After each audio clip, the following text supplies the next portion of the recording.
comes to God games, there is perhaps no one as accomplished as Peter Molyneux. Boy, oh boy, oh boy, are we gonna cause some havoc now? He's widely credited for creating a genre, and his resume of hits is staggering. It all started in 1987 when Peter Molyneux founded the video game company Bullfrog. Their first breakthrough hit was Populous, which gave players the choice to be good or evil. What drew you to that concept of gameplay in the first place? You know, I was sitting down watching films or reading books.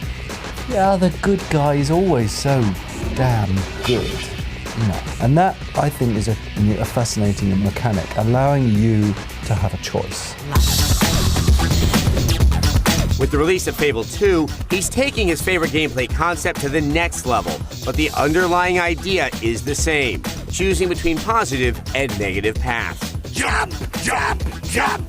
If you think about, you know, Populous, it was a choice between being a good god or a bad god, and how that's changed over the time. It is this fascination about you being who you want to be, and because of that, you learning a little bit about yourself. The next big title came in 1994 when Molyneux helped bring amusement park simulator Theme Park to the market. The game allowed people to play God on a smaller scale. And a few years later, he scored a critical hit with Dungeon Keeper. Your creatures are attacking the enemy. A PC game where players build, maintain, and defend a dungeon from heroes. Now, I was going to focus on just one game which doesn't completely fit that mold, and it's Dungeon Keeper. I think that was one of the first games that I knew about where we said, right, be the bad guy and let people just sort of run away with that fantasy. Several years later, Molyneux again captured gamers' attention spans with Black and White, an extremely ambitious God game. Our role is to help you be the god you want to be. Now, you've been sort of coined the grandfather of the God games.